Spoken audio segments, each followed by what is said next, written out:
আসসালামু আলাইকুম রহমতুল্লাহ।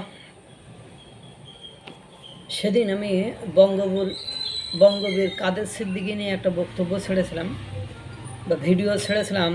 সেখানে আপনার ব্যারিস্টার ফোয়াদকে নিয়ে, যে ব্যারিস্টার ফোয়াদ বঙ্গবীর কাদের সিদ্দিকীকে ভণ্ড বলেছিল, এর প্রতিবাদে আমি একটা ভিডিও ছেড়েছিলাম এবং বঙ্গবীর কাদের সিদ্দিকীকে নিয়ে মন্তব্য করায় তাকে আমি উপযুক্ত রামধুলাইও দিয়েছিলাম। এখন আমি বঙ্গবীর কাদের সিদ্দিকীকে ভালোবাসি তার একটা গুণের কারণে। অনেকগুলো গুণ হয়তো বা তা থাকতে পারে, কিন্তু তার সর্বোত্তম এবং সবচেয়ে ভালো যে গুণ, সেটা হলো তিনি একজন বঙ্গবন্ধু প্রেমী। তিনি বঙ্গবন্ধুকে খুব ভালোবাসেন, বঙ্গবন্ধুকে নেতা হিসাবে মানেন এবং বঙ্গবন্ধুর কোনো অপমান তিনি কখনো বরদাস্ত করেন না, সহ্য করেন না।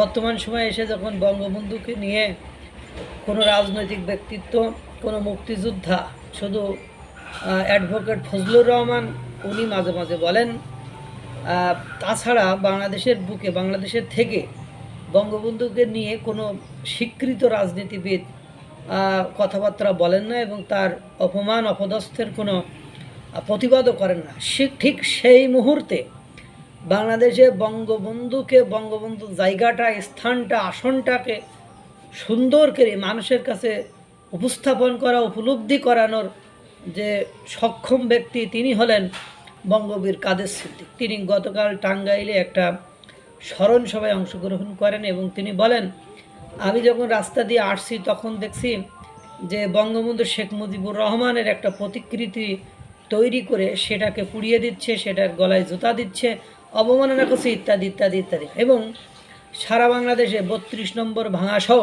বঙ্গবন্ধুর মোরাল ভাঙাসহ, বঙ্গবন্ধুকে কটাক্ষ করা, বঙ্গবন্ধুকে অপমান করা, বঙ্গবন্ধুকে নিচ্ছিন্ন করার যে অপপ্রয়াস চলছে, সেটা চলুক, সেটা হয়তো আমি বন্ধ করতে পারবো না।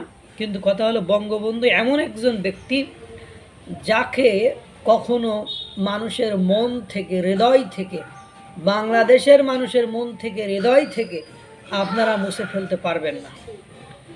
আপনারা আওয়ামী লীগকে হয়তো বা নিষিদ্ধ করতে পারেন, তাদেরকে দমন নিপীড়ন নির্যাতন করতে পারেন, কিন্তু আপনারা বঙ্গবন্ধুর যে আওয়ামী লীগ, সেই আওয়ামী লীগ আপনি হয়তো বা নির্বাহী আইন করে খাতা কলমে নিষিদ্ধ করতে পারবেন, কিন্তু ব্যক্তি মনে যে বঙ্গবন্ধুর আওয়ামী লীগ বিরাজ করছে, সেটাকে আপনি কখনো ধূলিসাৎ করতে পারবেন না। এবং তিনি আরও বলেন যে বর্তমান সময়ে যে সমালোচকদের আপনারা যে মপতন্ত্রের মধ্য দিয়ে নির্যাতন করছেন, নিপীড়ন করছেন, এটাও আপনারা কী করবেন, এটাকে যতক্ষণ সম্মান না করতে পারবেন ততক্ষণ আপনি ফ্যাসিবাদের মায়া থেকে বের হতে পারবেন। এবং আপনি যদি ফ্যাসিবাদ হন, তাহলে বর্তমান যে ফ্যাসিবাদের পতন হয়েছে, সেটা ন্যায়ের বিরুদ্ধে, অন্যায়ের বিরুদ্ধে ন্যায়ের জয়, সেখানে আপনাদের অবস্থা ওই ফ্যাসিবাদের চেয়ে আরও অনেক বেশি করুণ এবং শোচনীয় হবে। তিনি সুন্দর করে বলেন, দেখেন, একজন চোর ডাকাত, তারও আইনের শাসন পাওয়ার অধিকার আছে। সে যদি চুরি করে থাকে, ডাকাতি করে থাকে, তাহলে আপনি তাকে আইনের আশ্রয় নেওয়ার বা আইনের দ্বারা প্রভাবিত হওয়ার বা আইনের বিচার পাওয়ার অধিকার তার আছে। আপনি মপতন্ত্র কায়েম করে, আপনি ফ্যাসিবাদতন্ত্র কায়েম করে, আপনি শরীরের বল দেখিয়ে, আপনি ক্ষমতা দেখিয়ে আপনি এটাকে কখনো পরিচালনা করতে পারেন না। এটাও একটা ফ্যাসিবাদের নামান্তর।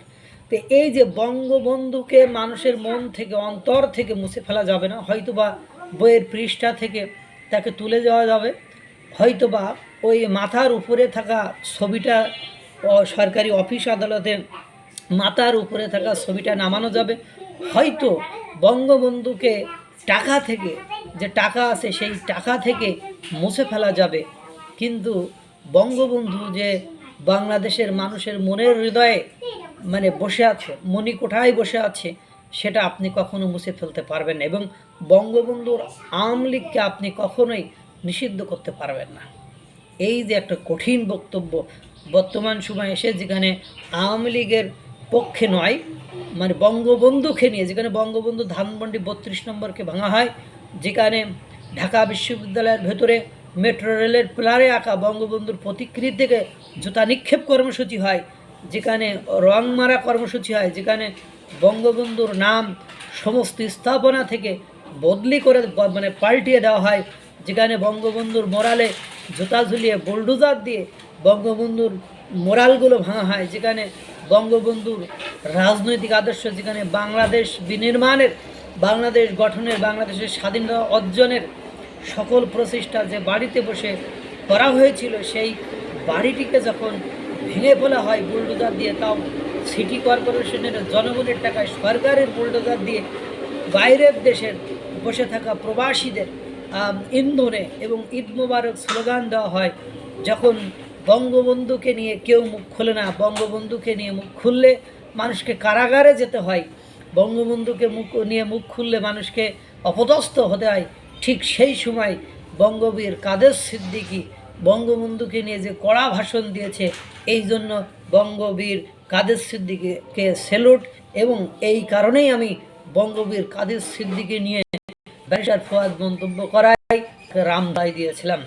আজকে বঙ্গবীর কাদের সিদ্দিকের বঙ্গবন্ধুকে নিয়ে যে ভালোবাসা, যে প্রীতি, যে বেদনা, যে কষ্ট, তার প্রতি যে আন্তরিকতা, এটা দেখে মনে হলো আমি ওই দিন ওই কাজটা ঠিক করেছিলাম। আল্লাহ তাআলা সকলকে ভালো রাখুক, সুস্থ রাখুক। আসসালামু আলাইকুম ওয়া রাহমাতুল্লাহ।